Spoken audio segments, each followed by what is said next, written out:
കഴിഞ്ഞ നിയമസഭാ തെരഞ്ഞെടുപ്പിനേക്കാൾ 8% വോട്ടാണ് ഇടതുപക്ഷത്തിന് ഇത്തവണ നഷ്ടമായത്. UDFന്റെ വോട്ട് 7% ഉയർന്നു. BJPയുടെ വോട്ട് 1.6% വർദ്ധിച്ചത്. വോട്ട് വീതങ്ങളുടെ വിശകലനങ്ങളുമായി ആസിഫ് മുഹമ്മദ് ചേരുകയാണ്. ആസിഫ്, എന്തായാലും വലിയ തിരിച്ചടിയാണ് ഇടതുപക്ഷത്തിന് ഉണ്ടായത് എന്ന കാര്യത്തിൽ സംശയമില്ല. അതിൽ 8% വോട്ട് ഇടിഞ്ഞു എന്ന് പറയുമ്പോൾ തന്നെ അവരുടെ കോർ വോട്ട്, പ്രത്യേകിച്ച് പാർട്ടി വോട്ടിൽ വലിയ ഇടിവാണ് ഉണ്ടായത്. രുചിഷ്ഠ, തീർച്ചയായും ഇപ്പോൾ കഴിഞ്ഞ 2021-ലെയും 2026-ലെയും വോട്ടിംഗ് ശതമാനം നോക്കുമ്പോഴാണ് LDFന് വലിയ രീതിയിലുള്ള ഒരു വ്യത്യാസം. LDFന്റെ വോട്ടിംഗ് കണക്കുകൾ ഉണ്ടായിട്ടുണ്ട്. LDFനെ സംബന്ധിച്ചോളം 7.74% വോട്ടുകളുടെ കുറവ് ഉണ്ടായപ്പോൾ UDF 7.03% വോട്ടുകളുടെ വർധനവുണ്ടാക്കാൻ കഴിഞ്ഞിട്ടുണ്ട് എന്നുള്ളതാണ് ഏറ്റവും പ്രധാനപ്പെട്ടത്. NDA ക്യാമ്പിന് 1.65% വോട്ടുകളുടെ വർധനവാണ് NDA ക്യാമ്പിന് ഉണ്ടായത്. അതേസമയം പാർട്ടികളുടെ വോട്ടുകൾ പരിശോധിക്കുമ്പോൾ നമുക്ക് മനസ്സിലാക്കാൻ കഴിയുന്ന ഒരു പ്രധാനപ്പെട്ട ഒരു കാര്യമെന്ന് പറയുന്നത് CPIM-ന് ഉണ്ടായ വ്യത്യാസം എന്ന് പറഞ്ഞാൽ സ്വാഭാവികമായും LDFിലെ ഏറ്റവും വലിയ പാർട്ടി എന്ന നിലയിൽ ഏറ്റവും വലിയ നഷ്ടമുണ്ടായിരിക്കുന്നത് CPM-ന് തന്നെയാണ്. കഴിഞ്ഞ തവണ 25.5% വോട്ടുണ്ടായിരുന്ന CPM-ന് ഇത്തവണ 21.77% വോട്ടാണ് CPM-ന് നേടാൻ കഴിഞ്ഞത്. അതായത് അതിൻ്റെ ശതമാന കണക്കുകൾ പരിശോധിക്കുകയാണെങ്കിൽ CPM ഉണ്ടായിരിക്കുന്ന നഷ്ടം എന്ന് പറയുന്നത് സ്വാഭാവികമായും 3.73% വോട്ടുകളുടെ കുറവാണ് CPM-നുണ്ടായിരിക്കുന്നത്. കോൺഗ്രസിന് 3.59% വോട്ടുകളുടെ വർധനവുണ്ടായി. പക്ഷേ വലിയ നേട്ടമുണ്ടായെങ്കിൽ പോലും 3 സീറ്റുകൾ നേടി വലിയ നേട്ടമുണ്ടായെങ്കിൽ പോലും BJPയുടെ വോട്ടിംഗ് ശതമാനത്തിലെ വോട്ടുകളുടെ ശതമാനത്തിലെ വർധനവ് എന്ന് പറയുന്നത് 0.38% മാത്രം വർധനമാണ് BJPയുടെ വോട്ട് ശതമാനത്തിൽ ഉണ്ടായിട്ടുള്ളത് എന്നുള്ളതാണ് ഏറ്റവും പ്രധാനപ്പെട്ടത്. ഏറ്റവും കൂടുതൽ വോട്ട് നേടി മെച്ചപ്പെട്ട, അതായത് കോൺഗ്രസ് കഴിഞ്ഞാൽ വലിയ മെച്ചമുണ്ടാക്കിയ പാർട്ടി ലീഗാണ് എന്നുള്ളത് ഏറ്റവും പ്രധാനപ്പെട്ടതാണ്. ലീഗിൻ്റെ വോട്ട് കണക്കിൽ 2.71% വർധനമുണ്ടായിട്ടുണ്ട്. CPIക്ക് 0.96% കുറവാണ് CPIക്ക് ഉണ്ടായിട്ടുള്ളത്.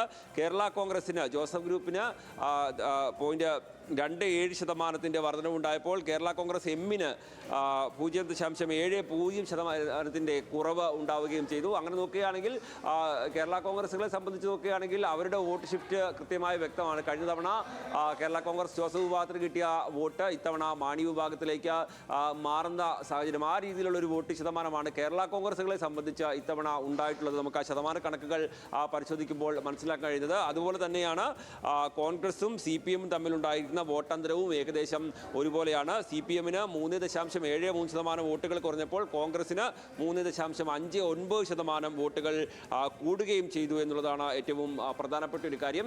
NDAക്ക് പൊതുവെ 1.65% വോട്ട് വർദ്ധിച്ചപ്പോൾ BJPക്ക് വർദ്ധിച്ച വോട്ട് എന്ന് പറയുന്നത് 0.38, അതായത് 0.38% വോട്ട് മാത്രമാണ് BJPക്ക് വർദ്ധിച്ചിട്ടുള്ളത് എന്നതും ഏറ്റവും പ്രധാനപ്പെട്ട ഒരു കണക്കായി നമുക്ക് പറയാൻ കഴിയും. എന്തായാലും LDFിലെ എല്ലാ കക്ഷികൾക്കും വലിയ രീതിയിൽ ഇടിവുണ്ടായപ്പോൾ സ്വാഭാവികമായും UDFിൻ്റെ ഭാഗമായി നിന്ന കക്ഷികൾക്കെല്ലാം വലിയ വോട്ടിംഗ് ശതമാനത്തിനും വലിയ നേട്ടമുണ്ടായിട്ടുണ്ട് എന്നുള്ളതാണ് ഏറ്റവും പ്രധാനപ്പെട്ട ഒരു കണക്കായി നമുക്ക് പറയാൻ കഴിയുക. രുചീഷ്, ആസിഫ്, പതിറ്റാണ്ടുകൾക്ക് ശേഷമാണ് ഇത്തരത്തിൽ 40% താഴെയിലേക്ക് ഒരു വോട്ടിംഗ് ശതമാനത്തിലേക്ക് LDF വരികയും ചെയ്യുന്നത്.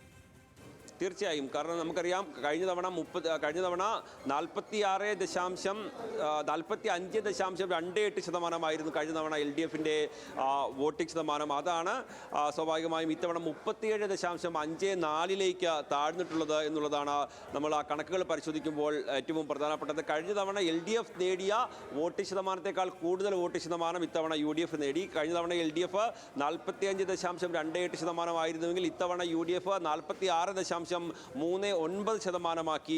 ആ വോട്ടിംഗ് ശതമാനം വർദ്ധിപ്പിച്ചിട്ടുണ്ട് എന്നുള്ളത് ഏറ്റവും പ്രധാനപ്പെട്ട ഒരു കാര്യമാണ്.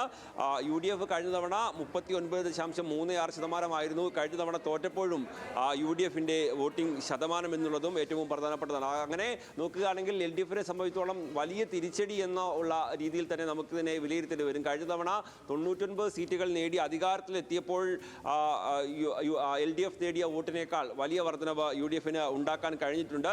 പക്ഷേ കഴിഞ്ഞ തവണ 99 സീറ്റുകൾ നഷ്ടപ്പെട്ടപ്പോഴും UDFിൻ്റെ വോട്ടിംഗ് ശതമാനം മെച്ചപ്പെട്ടത് തന്നെയായിരുന്നു. 39.36% കഴിഞ്ഞ തവണ UDFിന് ഉണ്ടായിരുന്നു എന്നുള്ളത് ഏറ്റവും പ്രധാനപ്പെട്ടതാണ്. അപ്പോൾ ഇടത് ക്യാമ്പുകളിൽ വലിയ രീതിയിൽ വിള്ളലുണ്ടാക്കി എന്ന് വ്യക്തമാക്കുന്നത് തന്നെയാണ് ഇപ്പോൾ ഈ വോട്ടിംഗ് ശതമാന കണക്കുകൾ വരുമ്പോൾ ഓരോ പാർട്ടിക്കും ഉണ്ടായിട്ടുള്ള നേട്ടവും കോട്ടവും പരിശോധിക്കുമ്പോൾ LDFിന് വലിയ തിരിച്ചടി പാർട്ടി കോട്ടകളിലടക്കം ഉണ്ടായിട്ടുണ്ട് എന്ന് വ്യക്തമാകുന്ന തരത്തിലാണ് നമുക്ക് ഈ ഒരു കണക്കുകൾ സൂചിപ്പിക്കാൻ കഴിയുക. ജിജീഷ്.